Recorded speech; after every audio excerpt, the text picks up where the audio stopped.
আসসালামু আলাইকুম ওয়া রাহমাতুল্লাহি ওয়া বারাকাতুহু।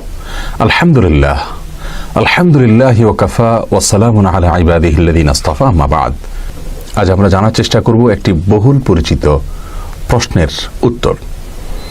সিয়াম পালন করে রমাদান মাসে বা অন্য সময় সিয়ামরত অবস্থায় একজন সিয়াম পালনকারী ব্যক্তি তিনি নখ, চুল ইত্যাদি কাটতে পারবেন কিনা, শেভ হতে পারবেন কিনা, তিনি নাভির নিচের পশম ইত্যাদি কাটতে পারবেন কিনা বা চাঁচতে পারবেন কিনা, এ বিষয়ে আমরা অনেকেই জানতে চাই।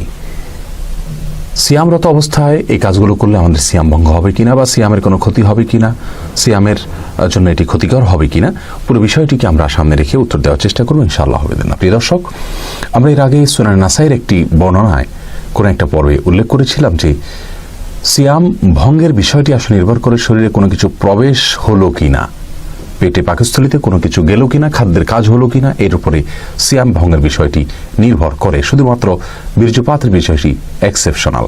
কোনো কিছু বের হলে অজু ভঙ্গ হয়, আর কোনো কিছু প্রবেশ করলে রোজা ভঙ্গ হয়। বীর্যপাতের বিষয়টি এক্সেপশনাল, ভিন্ন, ব্যতিক্রম, যে তার ফলে রোজা ভঙ্গ হয়।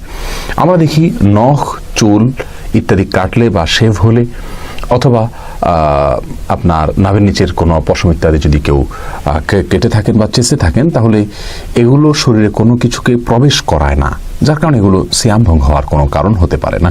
এর বাইরেও সুস্পষ্টভাবে এ বিষয়ে ফতোয়া দেখতে পাই আমরা। অনেক বড় বড় বিজ্ঞ ফকিগণ এবং মুফতিগণ সারা পৃথিবীতে ফতোয়া দিয়েছেন। তার ভিতরে সৌদি আরবের সাবেক গ্র্যান্ড মুফতি আব্দুল আজিজ বিন আবদুল্লাহ বিন বাজ রাহমাহুল্লাহ তিনি ফতোয়া দিয়েছেন যে চুল, নখ ইত্যাদি কাটলে সিয়াম ভঙ্গ হবে না। দাড়ি শেভ করা এটা এমনিতে হারাম কাজ, কোনো মুসলমানের জন্য জায়েজ নাই, সেটা রমজান মাসেও না, রমজানের বাইরেও না। তবে যদি কেউ করেন এর ফলে তার সিয়াম ভঙ্গ হবে না।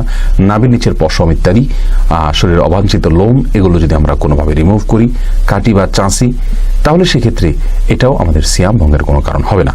একই ফতোয়া কাতার ভিত্তিক ওয়েবসাইট, ফতোয়ার ওয়েবসাইট islamweb.com এর মুফতিগণ তাদের বোর্ড অফ ফতোয়া দিয়েছেন, এবং সৌদি আরবের লজনা দায়েমা বা ফতোয়া বিষয়ক স্থায়ী কমিটি, সর্বোচ্চ স্থায়ী কমিটি ফতোয়া বিষয়ক, সেখানে পুরো কমিটিরও ফতোয়া রয়েছে বিষয় যেগুলো সিয়াম ভঙ্গের কোনো কারণ থাকবে না। অতএব আসুন আমরা জেনে নিই যে সিয়ামরত অবস্থায় রমজানে বা অন্য কোনো সময় আমরা যদি হাতের বা পায়ের নখ কাটি বা চুল কাটি অথবা চাঁচি, তাহলে এর কোনোটি আমাদের সিয়ামের জন্য কোনো প্রকার ক্ষতিকর হবে না। আল্লাহ তাআলা আমাদের সকলকে সিয়াম সম্পর্কিত মাসাইলকে জানার তৌফিক দান করুন।